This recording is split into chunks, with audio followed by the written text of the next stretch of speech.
industries that you probably want to overlook. Uh, Everything telco related, the financial industries and tourism. And a lot of the CRM systems, that you see implemented, mainly for those three industries.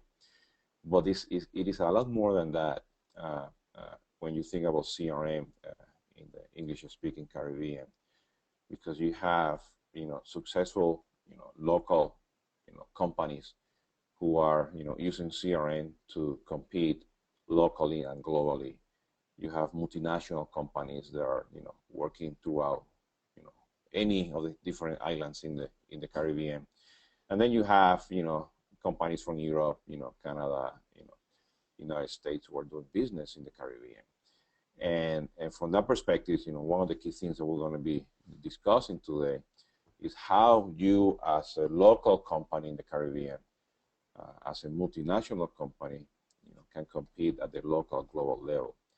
And there are some basic trends that we see in the region. There is some basic CRM functionality that you as a company need to have. And when we think about basic, it's something that, nowadays with everything that is, relates to social media and having internet access from everywhere, that we keep forgetting that, we need to implement the basic stuff in the CRM system. And we're going to be talking about that. So as you can see here on the slide, there's like 10 main trends that we see and that we come across, doing implementations. Is that, when you're a sales rep, I mean, you also are working in Jamaica, and you need to get in the car, and you need to, go and drive all over Kingston, to go and sell and promote your product and, have all those business meetings. Of course, you need to manage your opportunity. Of course, you need to do forecasting. When at the end of the day, you have to come back and tell your boss, hey, this is the prospect that we have. These are the contacts that count. These are the stages. But at the very end, it has to do about your business agenda as a sales rep. So if you are the sales director, one of the key things is that you need to be able to provide functionality for that sales rep, so the sales rep can manage the business agenda. And what is the business agenda? Meetings, notes, access to calendar, be able to do your tasks and activities. And today, we do that with Outlook, we are your sticky notes in Excel as a sales rep. So you want to be able, to provide that functionality, and we see as a trend that a lot of people confuse that, just do the opportunity versus manage the business agenda. So you want to be sure that, one of the trends that we see that, more and more you want to give the sales rep the tools so they're productive, so they can sell more. Therefore, they can update the sales stage, the forecasting, the commitment, and your opportunity, so you can do, your pipeline as a company. And knowing that, one of the things here is that, you have a customer address, you have a phone number, and today, what we do here is that, I have to go and meet that customer, or I have to go to the hotel to meet, or go to a coffee shop, or, to a particular restaurant. Well, you want to be able to plan that route, and you want to use maps and GPS, and today, what we do as a sales rep is that we go to Google, or Bing, and we enter the address, and there's, this is the place where I want to go.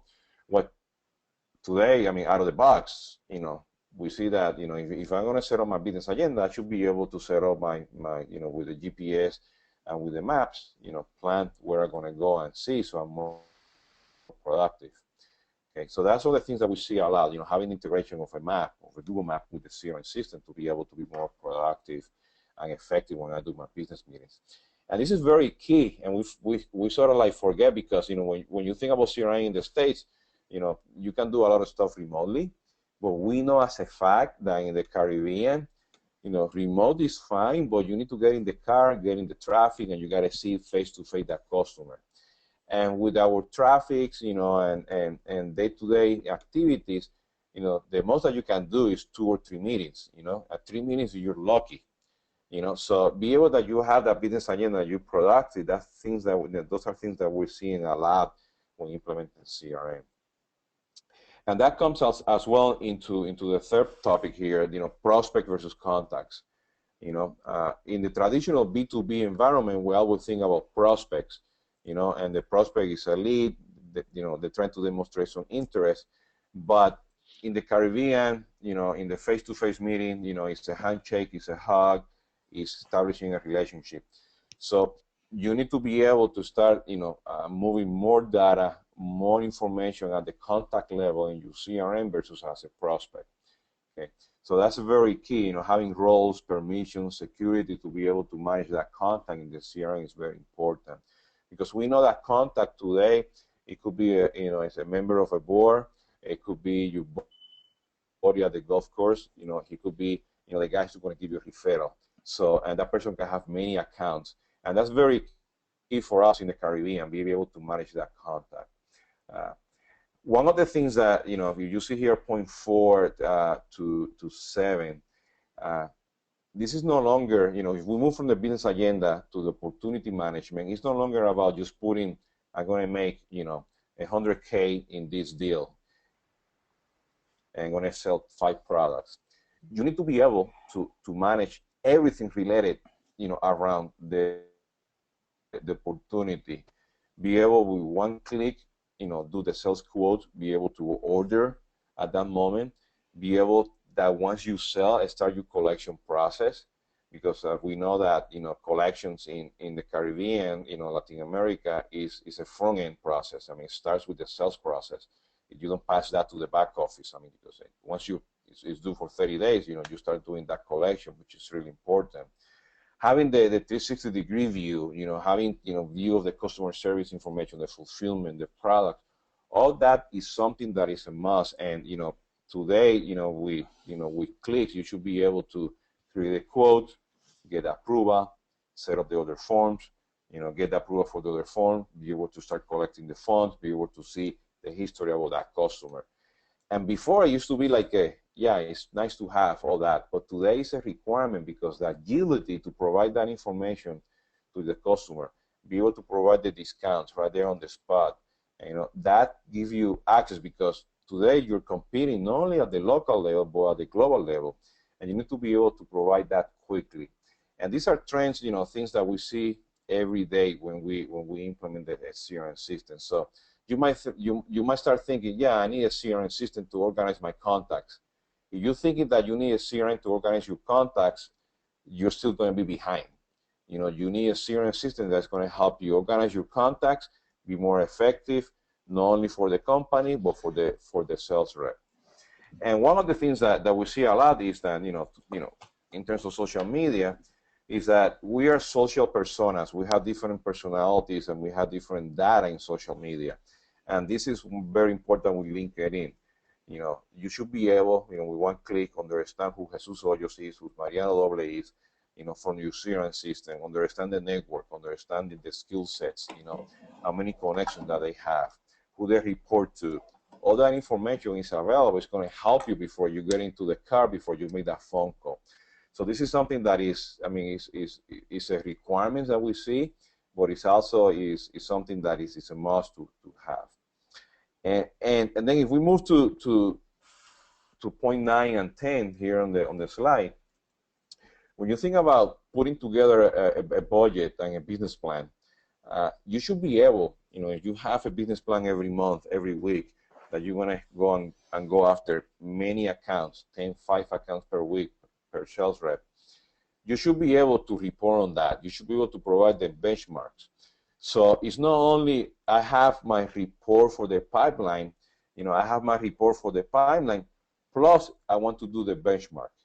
Okay, and this is very key, because you want to be extremely competitive. You can have some measurements and some metrics that allows you to incentivize your sales rep to do their own benchmark, run their own reports, figure out how they're doing the territory.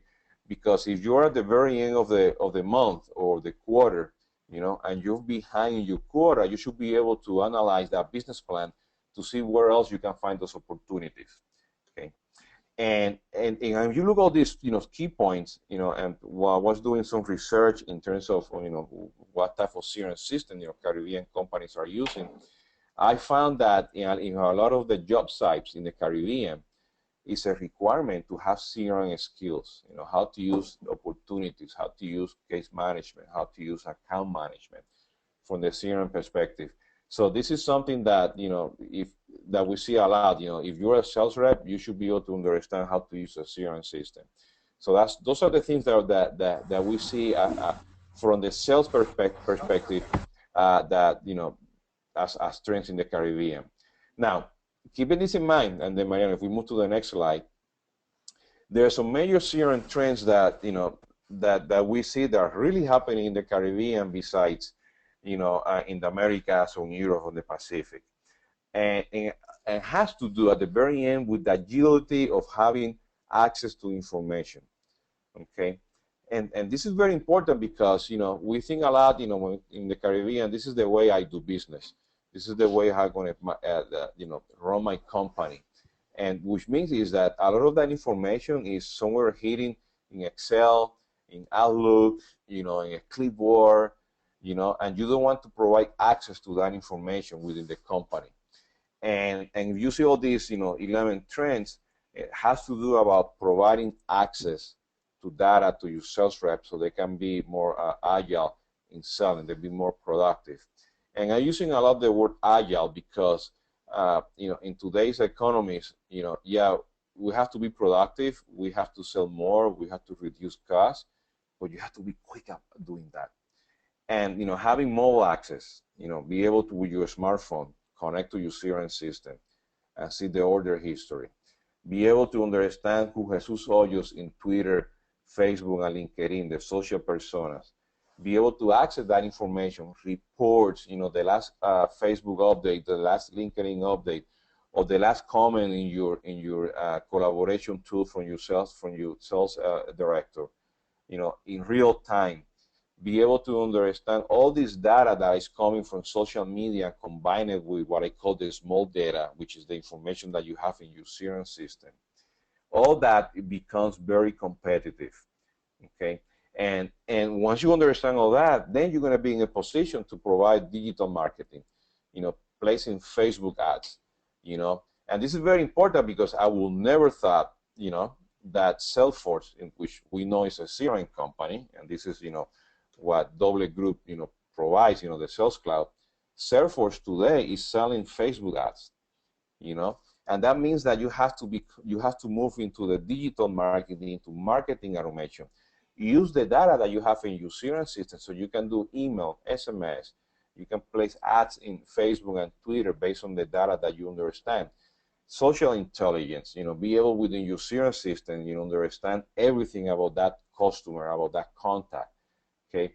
And all that data that you have, you need to be able to share that. You need to be able to provide collaboration internally or externally with communities, chatter with Salesforce, where you can chat.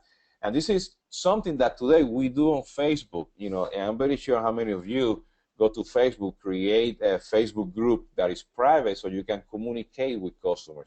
Or you use a Skype, or you use, Microsoft Messenger, what, it's now Skype. But, we do that today as an individual sales rep, as a consumer. Why not do it within your own CRM system where you have the data to provide that productivity, that agility? And that's important because, with the CRM system, in this case, at Salesforce, you have all these APIs that you can connect, connect to the local database, connect to the backend office, so you can provide all this access. And this is very key because at the very end, companies who are not providing this quick access are agile, are going to be left behind. So you don't want to, you want to be able to provide that. And this is something that is extremely difficult to do in your small business, thinking, I'm here in Jamaica, I don't have to provide access. We know everybody. Well, the thing here is that, yeah, you know everybody in your industry, but if you want to expand, you want to be able to compete at the local and global level, you might have a company from Dominican Republic already trying to steal your customers in Jamaica, or somebody from Bahamas trying to get into the wedding planner industry, and you have 10 franchises, and you're promoting your wedding planner services to Canadians. All that at the very end, you need to have access, understand that data to be able to provide that. So if we move to the next slide, and understand, there's some trends in the Caribbean, some trends at the local level. This is something that I like to show this graph. This is for those who have done some keyword searches in Google, you can see what is the trending topics. And here I have a small company, a small photographer out of Mexico who wanted to compete in the Caribbean and in Canada for a global prize. And at the very end, this person, wanted to win a prize and be able to sell, his pictures globally. Because in the Caribbean and Central America, he already had a niche of customers, but he wanted to expand. So he started to use a CRM system. He put together a landing page. He started to analyze, the conversation on social media, and this is very interesting because if you look here at the trending, of the searches about him, the one that is on top, that's him. Those were people looking and searching, in the Caribbean, in Canada, in Brazil, in China, in Europe, looking for pictures about him. And they expanded, his businesses from Mexico to the Caribbean to Canada by just using a CRM system and be able to compete at a global level.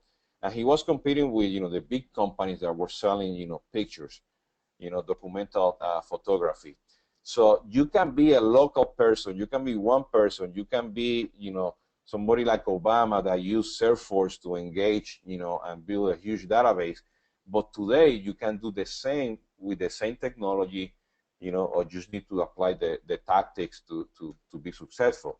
So if somebody from the Caribbean, and Mexico can do this, I mean, why not a small company, out of Jamaica, or a multinational company out of the Bahamas? You should be able to do this and produce the results and be able to protect, your customers at the local level and the global level. So now we go to the next slide, Mariano. There's a foundation that we need on the CRM system, the basic stuff that we need. And this is very important because, Mariano eventually is going to start talking about the success factors. And one of the success factors that I see from the basic foundation of the CRM system is that you need to have these 8 building blocks. You need to understand who your customer is. And this is very critical because, if Mariano eventually goes out to implement a CRM system with any of you guys, if he asks a question who the customer is, you should be able to answer that question quickly. If you're in a meeting and you have the CEO and they look at each other, they don't know what a customer is. They don't know what products and services. They don't know what channels they use. And this is very important because you should be able to have that in black and white. I mean, if somebody comes to you and says, sure, I know who my customer is, but I have to get back to you in 5 days. We're having issues here. And the same goes with metrics and segmentation. I mean, what are your goals and key performance indicators from the customer perspective? What is the customer lifetime value of your customers? It goes beyond into, I want to improve sales, I want to reduce the cost.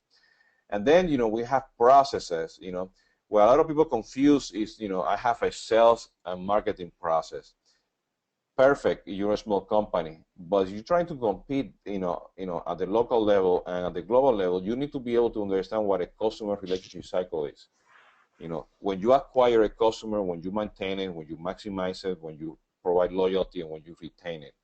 And within each of those processes, you have, a sales process, a marketing process, And then you have, the organization, change management, people, and culture.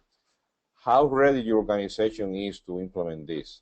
Are you ready? I mean, should we start first, about putting together processes and use cases and, training and coaching for sales, okay?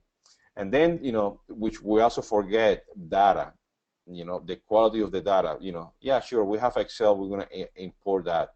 Well, if you have 20 sales reps and you only import all that, you need to have a process to extract, transform, and load that data and provide that quality of data. And this is very important for us because we know the addresses in our countries. It's like, sure, around the corner, behind the tree, That blue building, that's where, the customer is, the prospect, the company.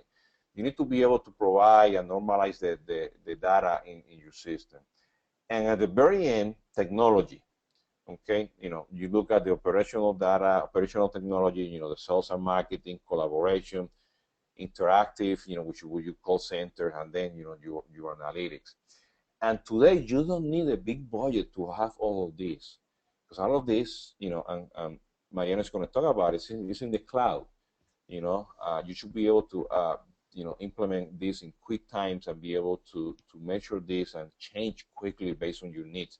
So technology is there, is a factor, and sometimes the technology is winning the strategy, the business strategy, but you need to be able to quickly use the technology as an enabler to help you with these other 7 points.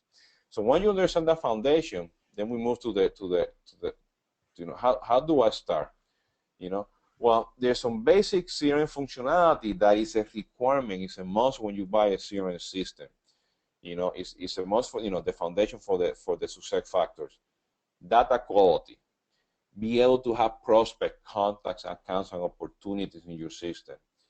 Be able to understand what are roles and security, who has access to view a prospect, who has access, to change the quality of the data, how to manage, the opportunity versus the business agenda, what we discussed before, that instead of me going and see in the CRM system, my top 20 opportunities, which is actually important, you want to see your calendar. You want to be able to drill down, and then you see your top 20 opportunities, the way you work as a sales rep. You should be able to quote products and services, with one click. You should be able to manage sales teams and manage territories, who has access to Kingston versus, Montego Bay in terms of, selling something, and have alerts and workflows. And a lot of this stuff, is done through clicks. There's not a lot of programming, depending of the complexity of your sales processes. But a lot of stuff is basic functionality. And this is very important because if we think about, I do remember, way back implementing a CRM system in the 90s in Jamaica. All of that was like, what do I have products? Do I have workflow and alerts? And I needed a programmer to do all that stuff. Now this is stuff that is really easy to implement, but we keep forgetting about the basic functionality. Okay, and last, the 360-degree view is a must. You need to have that. Before was, yeah, maybe I can have it, but today is a requirement. So now you start thinking, we'll go to the next slide. How do I start doing this? Okay, as a sales rep, let's say I'm a sales rep and I want to sell a CRM system to my company, or I am the CEO, or I am the actual sales director. Well, first of all, you need to attend webinars like, the one that we're doing today, but you need to understand your industry trends. Google, and all these CRM portals and news sites, they have tons of information. LinkedIn, learn, understand, what's happening today. Don't go based on your gut feeling of, or the hearsay, yeah, this is how we do it in my country. Understand that, those industry trends. Learn about the global and local factors. Incorporate that in your company. That knowledge that you're obtaining about, your industry and how other companies are using CRM, share that with others. Share the insights, collaborate. Create a wiki. Start have people understand. Create a Facebook group or a LinkedIn group. Then you need to understand, all the stuff that's happening out there, and see how that impact your culture, in your company. What type of culture do I have? Is a culture that is very agile, or still we're in the 1.0, world, or we're trying to, we're very focused in the small business because it's family oriented. Try to understand that and figure out how you can start, sharing that knowledge internally based on the culture of your company. And something also that we forget, like, finding Nemo, that, Dory was always forgetting, where she was going. That's all always that we do as projects in the CRM. We always forget what the failure. You need to understand those past failures, because when you bring something new, the first thing people are going to tell you, no, that will never work here. You need to be able to be ready with the arguments, understand understand, not yet, but we can improve, we can do X and B, and we should be able to compete. Hey, the local company from Dominican Republic is trying to get here into Jamaica, and that could be a threat, you know. And once you formulate all that, you come up with ideas, formulate metrics and goals. So you say, okay, this is how we should approach it. Okay. But once you have that, you understand the industry. Mariano, we can go to the next slide. You should be able to understand that, you know, I have some requirements that I have to put together. I have some goals and objectives, and you put together a project charter. You know, project charter, and you know, those are the next things that I need to do in order to implement a CRM system. And here you need to look into, you know, project teams, sponsors, your communication and training plan, the CRM technologies that you want to use, you know, how to manage the early adopters versus the late adopters. You know, I'm a strong advocate that you need to bring the late adopters early in the process. You know, metrics, objectives, goals, you know, and requirements and processes. And this is very key, because this is not just go out there and say, you know what, we're going to put together a list of requirements. You know, maybe you come up with 50, 100. You need to be sure that you do your homework before, you know, the previous slide, okay? Because this is not just about putting together, I need a CRM system, and then, you know, I put together RF5 and you have like 20 questions. You need to have a foundation of what you need. You need to understand the company culture. You need to understand, you know, what you need at the very, you know, basic level, so you can start putting together a project charter, because then it's just about technology. It has to do about process, people at the same time. So you have your project charter. So what will be the next step? Well, you need to put together a pilot or a prototype. Okay, you need to be sure that you have some indicators so you can learn from failure. That means that you already selected a CRM system. In this case, you know, hopefully, you know, you already talked to Mariano, and Mariano is ready to implement the CRM system. Internally, you need to have your training and communication plan.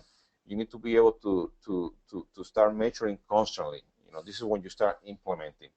Okay, and this is very key, because this is something that you need to, you know, you don't want the consulting company to tell you how to do it. It's something that you, as a company, as a small business, enterprise, and multinational in the Caribbean, you should be able to do it. And I always going to come back here to this word that I've been using, agility. You know, you want to be able to keep maintaining this agility. You want to be able to measure, change, adjust. Okay, and that's for me, you know, the constant here is that you want to be changing most of the time, be agile. And once you do that, you know, then we go into success factors, which is what Mariano is going to start talking about you very soon. So you look at this, you know, we have some trends in the Caribbean, some trends in terms of how to use CRM, some basic functionality, some foundations, and now Mariano is going to turn into talking about, you know, success factors. So Mariano, it's all yours. Thank you very much, Jesus. And I just want to go over a couple of the things that you discussed, because some people in the audience may listen to these things and kind of say, really? I mean, people don't know who their customers are? And the reality is that you'd be surprised. You go into a meeting, you say, who's your customer? Oh, well, you know, the people walking to my store. Yeah, but who are they? Uh, I don't know. I mean, are they mothers? Are they daughters? Are they aunts? Are they professionals? Are they sports people? Are they, you know, do they live in this neighborhood? Do they live in this country? Do they? And you start asking questions that you would imagine that anybody could answer, and you'd be surprised. We need to look into that. We'll let you know. So when Jesus mentions this, I know that, you know, people kind of look to the side and say, yeah, really? Well, yeah, really. It's unbelievable how we go about our business. We go about understanding, you know, some elements of our product. We go about understanding how we market, but we don't understand how people buy. And it's amazing to see how many strategies I have looked at for companies that are looking to dramatically grow their business without understanding what are those purchase triggers. And the beauty of it is that all this information is readily available. I mean, we have social networks, we have CRMs, we have, you know, people in the field, but all this information is going into individual pockets, which is not letting a lot of companies use that data intelligently. So I just want to start off there because, you know, understanding that CRM is no longer a nice to have. CRM is really about something that is going to be necessary for you to compete effectively. Maybe if you have no competitor locally or internationally, then maybe you can wait a little longer. But if somebody else sells your product, you're going to have to differentiate yourself in the way you sell. You're going to have to differentiate yourself in the way you market. And you're most certainly going to have to differentiate yourself in the way that you serve your existing customers. So having said all that, and going through the premise that there are trends in the Caribbean, there's things that people are looking for, there's things that people are now implementing, and they're doing it successfully. It's important to understand that this is all easier said than done, and that's where the 5 key success factors into CRM implementation come in. So what are we looking for? We're looking for certain elements that are going to guarantee the success of our project. I tell my customers all the time, 50% of CRM implementations fail. And they fail for a number of reasons. And the worst thing we want is to have customers that have failed CRM implementations. So at the forefront of our business strategy is customer success. And that's why we want to share with you some of those things that we've seen to make a huge difference in the success rate, the adoption rate, and ultimately the result improvement that our customers are seeing.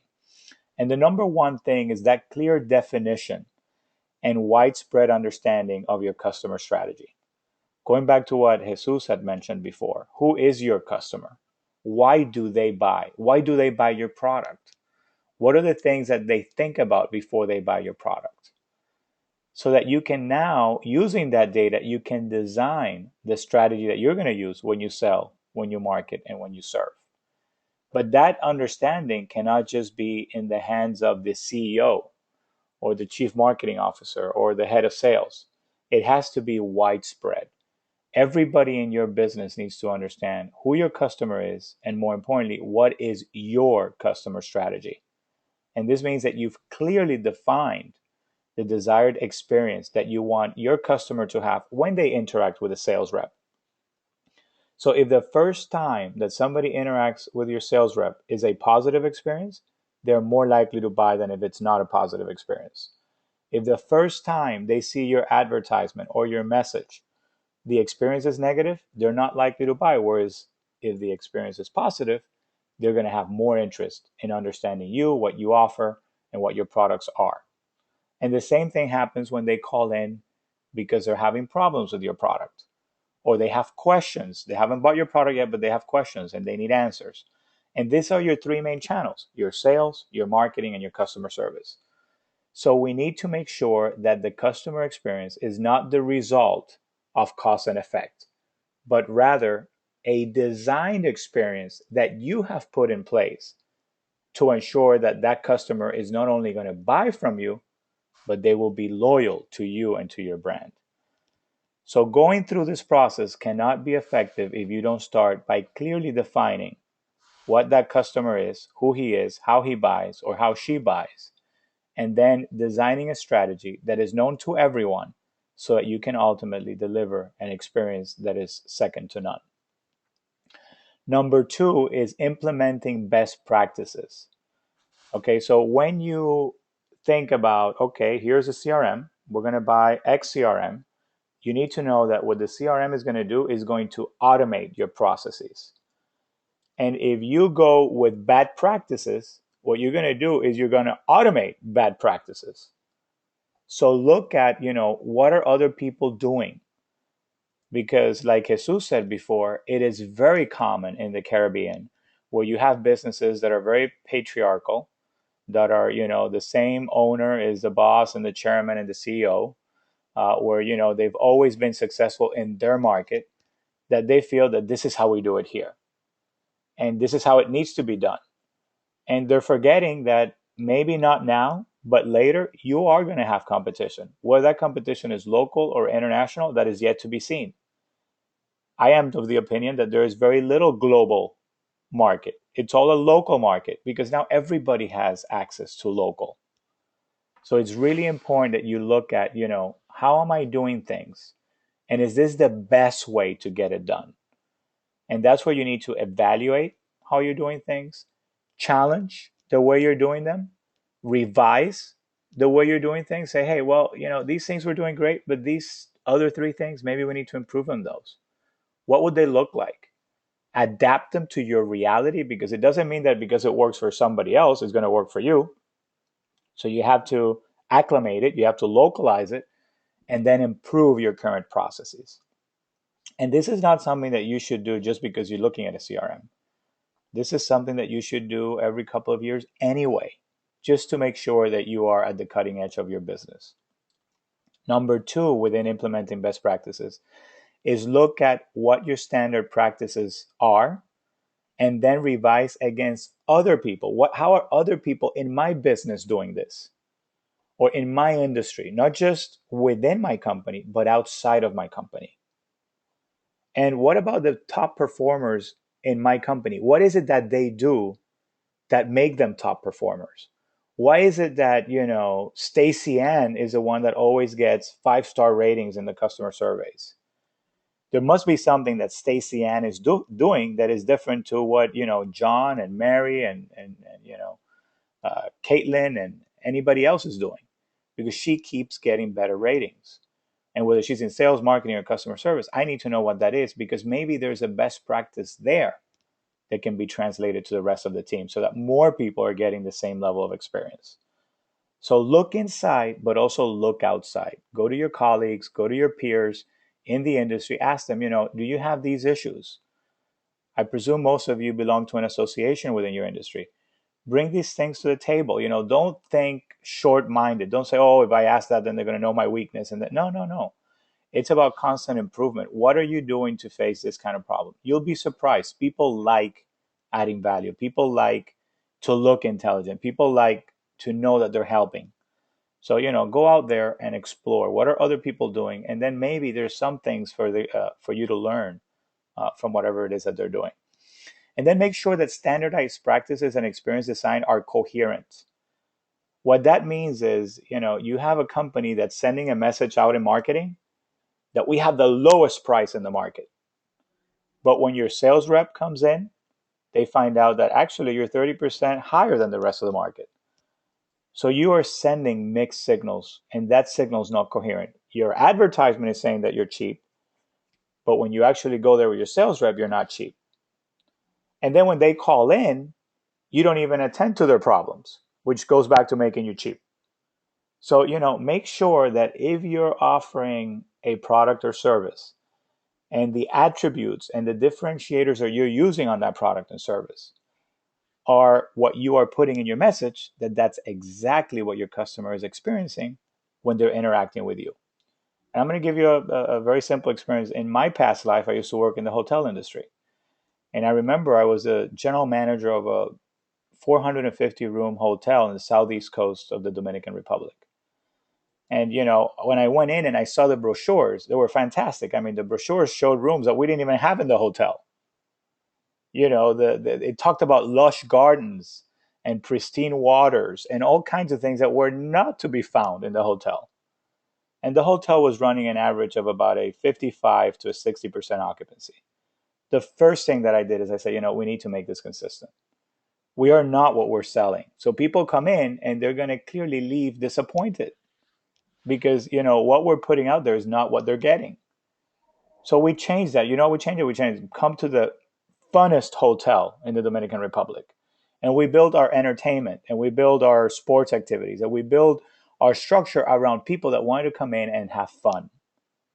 And guess what? When we started promoting that and people got that, two things happened.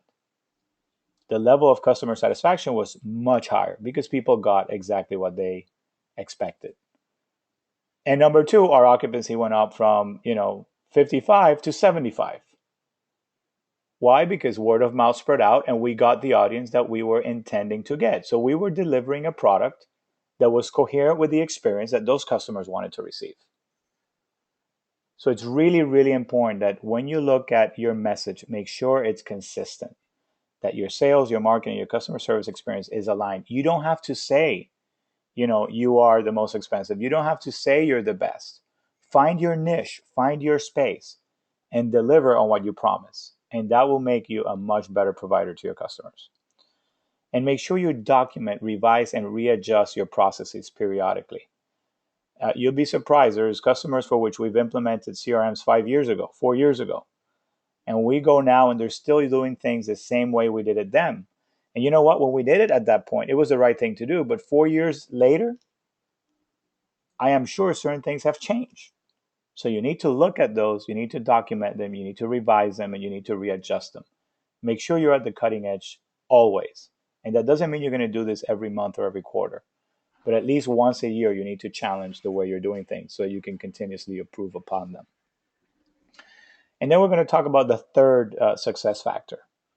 Your top leadership has to be committed to project success. I cannot tell you the amount of cases in which we go into an account and top leadership is there all the way to the point where a decision has to be made and a contract has to be signed.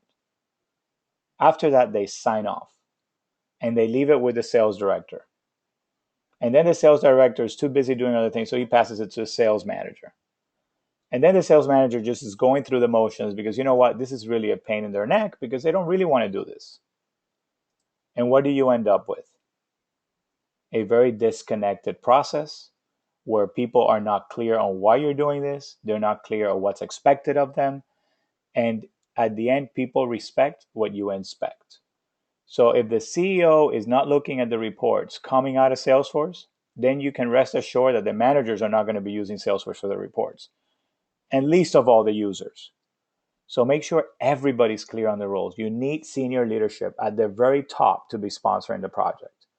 And then you need other leaders within the organization to be owners and accountable for their processes and its proper execution through your CRM. And then you have to hold your users accountable to doing their part. This is how you're going to make sure that you are continuously extracting value out of the investment that you make in your CRM tool. Sales, marketing, and service teams need to be involved in the deployment process. I don't blame you if you're one of those companies that says, look, I need to focus in sales and I want to do Salesforce automation. I know CRM can do service and I know it can do marketing, but that's a second phase or a third phase. That's all fine with us and we respect that. And in many cases, that's the right way to go. But do involve marketing and service if you're doing it for sales, because eventually they're going to need certain solutions that we're already putting in place for you and they don't even know about it. And it's not been once or twice that we go to a customer just 2 years later, hey, how are you doing? How are you evolving in CRM? And they tell them, oh, yes, we spent another $1 million in this technology. And what technology is this? It does online chatting so that now when the customer visits our website, they can chat with us. And to their surprise, I tell them, that Salesforce has that and it's really like $2 a month. And they're like, what? Yeah, make sure everybody's involved because at the end of the day, you're looking for customer relationship management. So even if you're focused in the sales part, get buy-in from marketing and service because as you continue to evolve, you're going to need other tools that are probably already included in Salesforce or in whatever CRM you have, and that they can be seamlessly integrated so you don't have to do the work all over again. It's more of an add-on process. Make sure you have project champions before, during, and after implementation. This is where we see a lot of issues with our implementations. We have a guy that comes in, runs the project, and they own it all the way till the project is deployed. They sign off on it. It was a phenomenal experience. But then what happens when they're on their own? There's no clear champion. There's no clear owner. So you need to have ambassadors before you buy the product, during the implementation process, and after the implementation process. Somebody that's looking at, what are the best practices? What are other companies doing? They're attending, the CRM conventions. They're reading about CRM enhancements. They're talking to us about what things we're doing for other customers. These are the people that continuously extract value out of their investments. And what they started thinking that it would be Salesforce automation ends up being revolutionizing the whole company. And this is where you start seeing extraordinary results because they keep digging into it and they keep finding more and more benefits to the tools. And going back to one of the things that Jesus mentioned before, you have to have specific goals and you have to have concrete metrics, both to manage and to measure the project success. So it has to go beyond, was it done on budget? Was it done on time? And was it done with the quality standards? If that has been the case, great. That's a great beginning. But how am I expecting my pipeline to grow? How many more leads am I expecting my sales reps to capture? How many more leads need to be converted into opportunities? What is my conversion rate need to be so that I'm improving upon what I had in the past? So make sure you're driving this through these very specific and measurable objectives that are going to help you raise the bar and get your organization to the next level. At point number 4 is that there has to be a very clear understanding that CRM is not just a technology. It's a transformational process. And I'm going to go back to Jesus' comment. Technology is winning against strategy. That should not be the case. The CRM tool comes in to support a customer oriented strategy, whether that be to grow your business, to serve better, or to market better. And it should be treated as such. So the users who are the beneficiaries have to be excited about the project and its impact on the business. They also need to be involved in the design and execution of the project. Get your best sales rep to give their opinion while the project is in design stages. That way, when it's deployed, they feel part of it and they become natural ambassadors. And then they're able to have much better peer influence and adoption rates because they themselves see the value that the CRM is going to bring to them. It's going to help them make more money. It's going to help them be more organized. It's going to help them sell more. It's going to help them deliver a better experience to their customers. It's going to help their customers be more loyal. It's going to help them upsell or cross-sell. So these are all elements that they need to make sure that they are keenly aware of, because not only were they informed, but they were part of it. So now it feels like their baby as well. There has to be continuous and bilateral communication with all stakeholders. It can't be like, okay, I involved you at the end. Thank you very much. We're done. We're going to go to work. Do that, but then come back and say, hey, look what we did. Does this feel and look like what you were looking for? Yes. Is there anything we need to improve? No. Great. So we go with it. Yes. Can you do this? Sure. We'll do that. That way it becomes an evolving, collaborative process, bilateral. It's not one-way communication. It's two-way communication. Administrators and users are properly trained to manage the CRM tool. You'll be surprised how many companies will tell you, oh no, this is very intuitive. If they know how to read and they know how to click, you can pretty much use it. Yes, absolutely. But where do I click?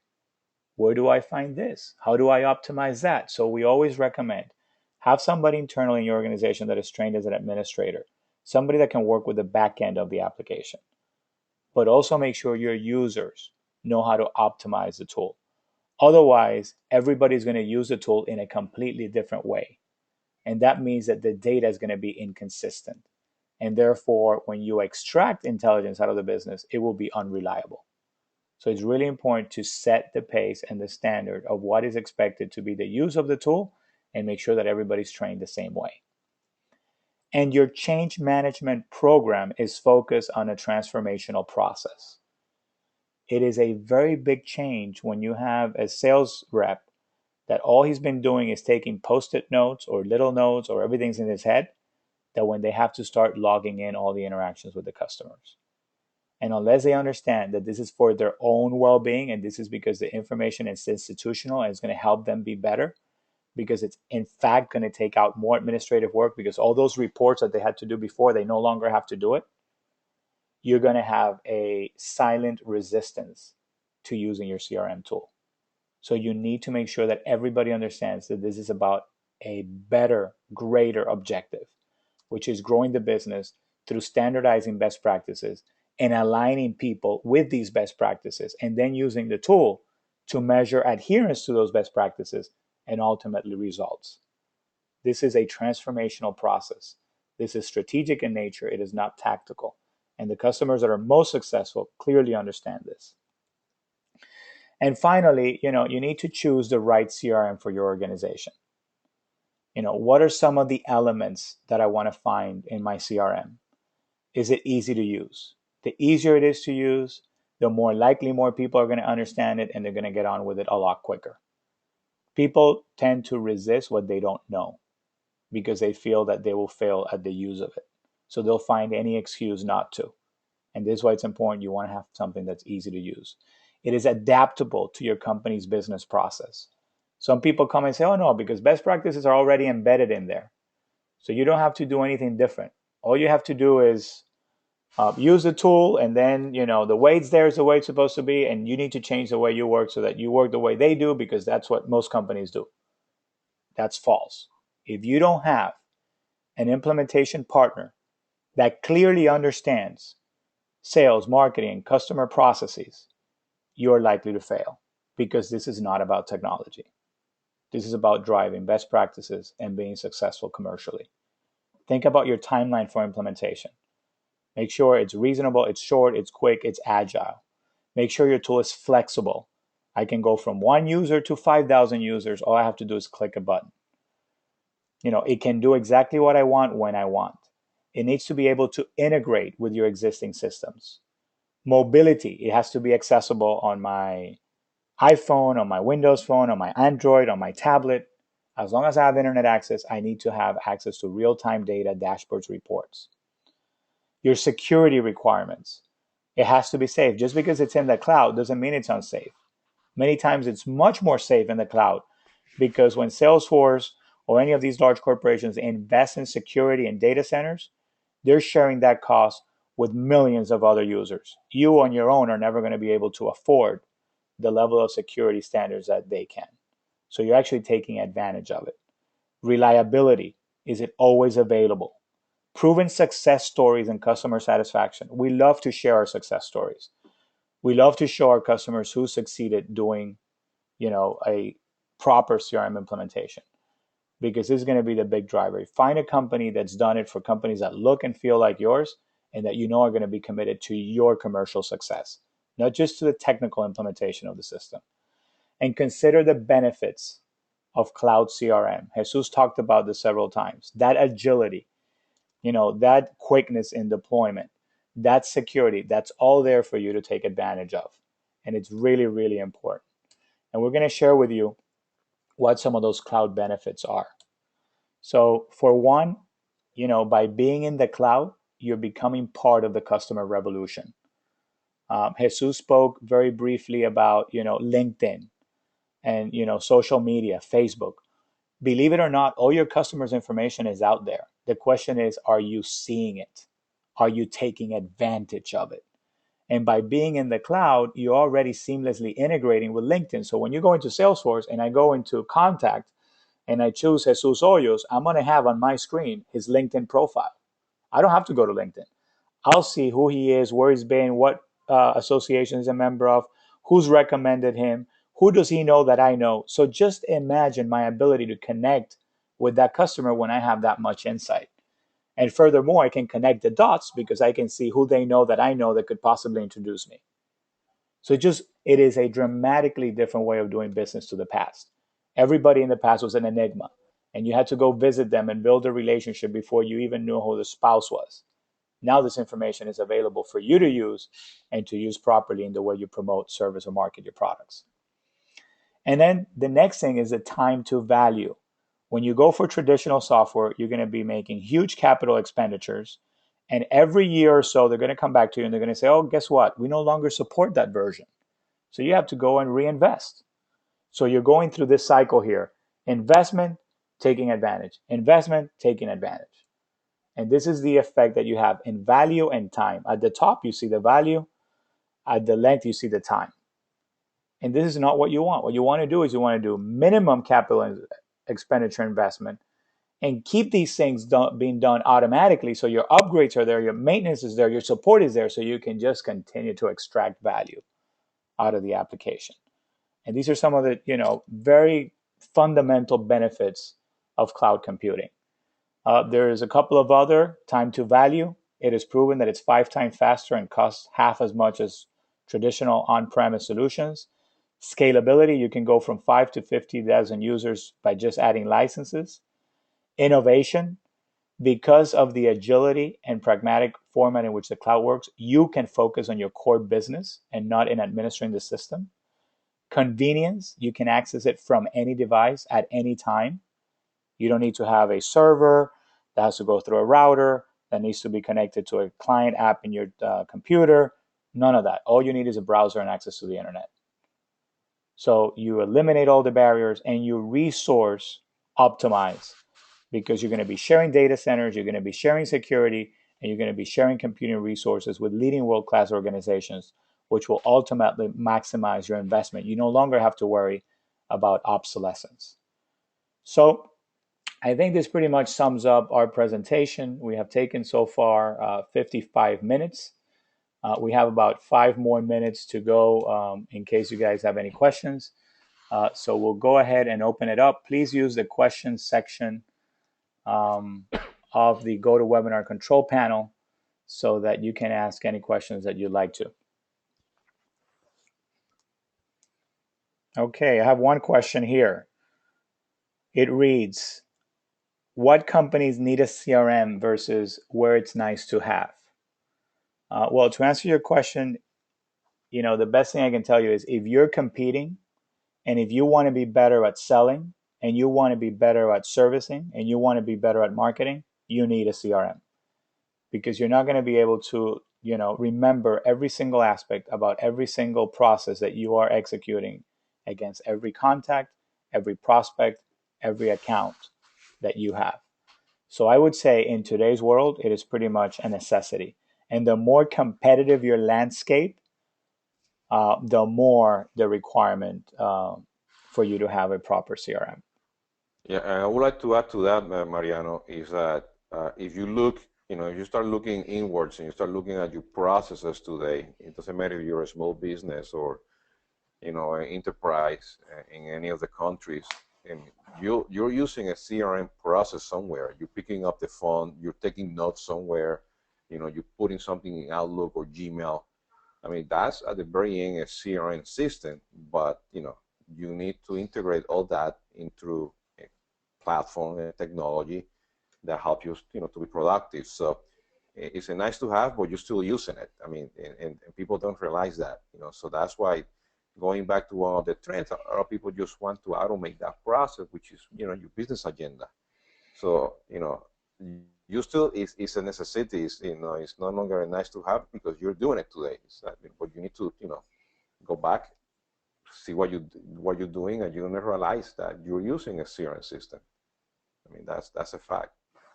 That's correct. Also, I have launched a poll for the attendees to select any topic that they'd like us to cover up in the next webinar. We have the option of social CRM, sales focused CRM, service focused CRM, marketing focused CRM, and communities. And I see some people already filling it out. So thank you for that. It'll help us guide our agenda into next year. I have another question here regarding local versus global. What if we're not impacted by global? Do we still need a CRM? The answer is absolutely, because you might not be impacted by global now, but as borders and boundaries become limitless because everybody is online, people are more than likely looking at the same products that they're buying from you on Google. And if they're finding somebody else that can offer them the same product at a better price or with better specifications, they're not going to care about whether you're there or not. They're going to order it online and they're going to have it shipped. So it's really important that you start saying that. Don't wait for global companies to come into your market. Take advantage of the opportunity, use the technology that's out there for you, and you take yourself globally. Because as long as you have access to FedEx and UPS, you can pretty much ship any product. So this is a huge opportunity for companies that would not be able to otherwise compete, to compete at a global level because they have these kinds of tools. Another question here is sharing this presentation. Yes, everybody that has attended the webinar, including those that did not attend but they did sign up, we're going to be sending you a link between Monday and Tuesday next week so you can download the presentation. We will also be posting it online, probably be on YouTube. We'll be sending you the link so you can see it yourself again, or you can refer it to a colleague or somebody that you know that may be interested in taking advantage of the topics that we discussed here today. Let me see if any more questions.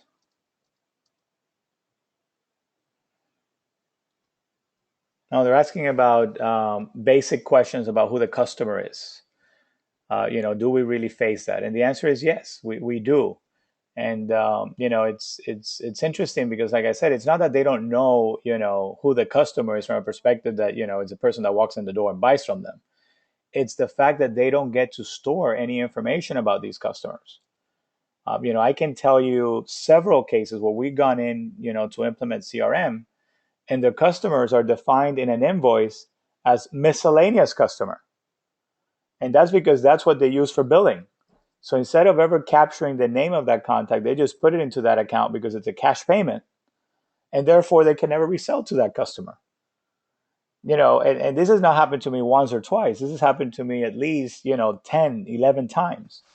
And that's the first thing we look at. We say, no, you need to know every customer, even if it's just a name, last name, and a phone number. Some way that you can identify who they are, that's important, because that's going to help you resell to them. That's going to help you understand what they're buying from you. And once you understand what they're buying from you, you'll know how to upsell and cross-sell. So it doesn't matter what you sell. Think of Christmas. If Christmas is your best-selling time and all of a sudden you have the names of everybody that's bought through the year, there's most likely that those people are going to buy, again, your product during Christmas. The difference between them buying from you or buying from somebody else is the simple fact that you acknowledged them, you directed your promotion to them, you spoke to them again, and you told them you wanted their business. And that will go a very long way. So one of the great things about our markets in the Caribbean and Central America, is that we are still, 12, 15 years behind what is happening in the US. So we get to see sort of a crystal ball of what's coming. And if we can start taking the local elements of that, because I'm not a proponent of saying what works in the US works in the Caribbean, because I know for a fact it does not. But a lot of the things that are working in the US are going to eventually be working there. So how do we localize those ideas or transform those ideas into things that could work in your industry, in your business, or in your market, so you can start taking advantage of them? So, just to me, it's all about seizing the opportunity that is there in front of us. Okay, any other questions? Okay, I don't see anything else coming up. I just want to take the opportunity again to thank all of you for being on this webinar. I'm going to launch the last poll, which is really around you evaluating how you felt about the content quality of this webinar. We request that you please take 2 seconds to rate us. Tell us how you felt about the content of what we delivered today. And rest assured that we will do everything we can to improve. Our commitment here at Doble Group and with Jesus Hoyos is to educate our market and help you understand what are your trends, what are the things that could be impacting your business so that you can be more competitive every day, whether that be selling, serving, or marketing to your customers. So thank you very much. And Jesus, if you have any closing words, please go ahead. No, I really appreciate the time, and I think the takeaway is that you got to be agile. There is 5 success factors that Mariano talk about, and if you don't have a CRM system today, you need to start looking at implementing one as soon as possible, because like Mariano said, it's no longer a necessity; it's a must. It doesn't matter you're global or local. You need to compete in with today's economy. So. With that taken away, thank you very much for your time today. All right. Thank you, Jesus. And until we see each other again, thank you for attending. And we'll be communicating through our social media channels when our next webinar would be. And we'd love to have you there. Thank you very much. And you guys have a great Thanksgiving weekend. Thank you. Bye-bye.